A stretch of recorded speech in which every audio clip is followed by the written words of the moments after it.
What is up, ladies and gentlemen? YouTube, that's right. I'm Chris Prince. Today I'm going to be talking about the X-Files Season 10, Episode 5, entitled Babylon. Now, granted, I thought this episode was probably one of the worst episodes of the season. Now, granted, it's not the worst episode ever, but it's definitely the worst episode of this season. And I'm going to tell you why. Now, we had some fun things, some good things, but let's talk about it. So, to me, pretty much this episode gets summed up in 3 words. Deja vu, fun, and a little bit of pointless on the side. So, let's get to this thing, right? The basic plot of the thing is Mulder and Scully kind of have to, after a bomb kind of goes off in a building, they kind of are called in to investigate the situation.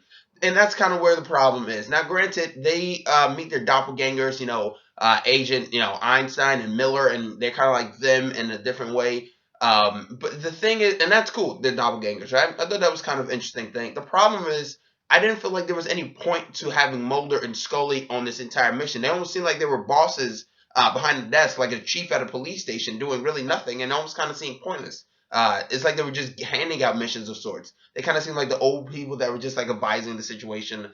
But that's kind of like what it seemed like. Now, for Miller and Einstein, I thought they were actually pretty good. Now, granted, Robbie Miller was okay. Maybe he didn't really seem that believable. But the other girl, Einstein, which is a dumb name, I thought she actually did pretty good. Like when they kind of go separately for a little bit, right? So when it's like Einstein and Mulder, right? I thought they actually had the good chemistry that you expect from like Mulder and Scully. They had the back and forth banter. But when it comes to like, Miller and Scully, they didn't really have that much because it felt more like a cougar relationship. Like Robbie Miller was trying to get some from the hot cougar, Scully.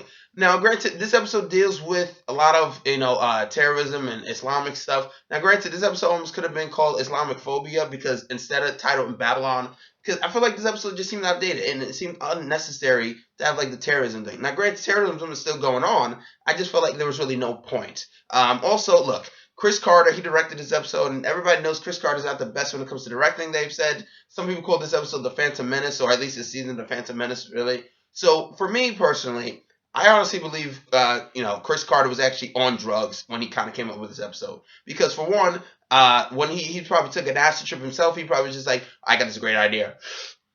I got this great idea. Mulder and Scully, they're going to meet their doppelgangers, and Mulder's going to have this acid trip. He's going to meet, cowboys, and he's going to see Badonky Donk, and he's going to talk to terrorists, kind of like with mind waves or something. Like, yeah, that seemed like a big acid trip. And then that kind of goes to my next thing, where Mulder's acid trip, yes, it was funny, but it did kind of go on a little bit too long to the point where it's just like, what is this? I felt like the X-Files went off the rails. Like, I was trying to show somebody the X-Files and be like, all right, let's watch. If you tell somebody, let's watch the X-Files, and you put on that episode, that would be a very bad way to kick somebody in. That's just my opinion. That's how bad it was. It was funny, yeah, but it was still very stupid and went on way too long. And I get what they trying to go for with the God thing in this episode, but it really didn't come across that well. Also, a couple other things. I didn't enjoy Miller's and Einstein's final conversation at the very end. I thought that was actually good because they have that back and forth really, and particularly that's kind of it. Now, look, this episode, like I said, it just seemed a little bit outdated and almost unnecessary, especially with the Islamic thing or whatever. But I get what they're trying to go for with like the God thing. But is God really angry? Who knows? I don't know. Look, I enjoyed this episode for what it is. Do I want to follow Miller and Einstein? I really don't know. Robbie Miller seems a little bit too pretty boyish. She doesn't seem like that non-believer, but that's just me. I thought the other girl was actually pretty good in her role, but that's just my thoughts. Comment, subscribe, and like. Subscribe, comment, and like. Signing out.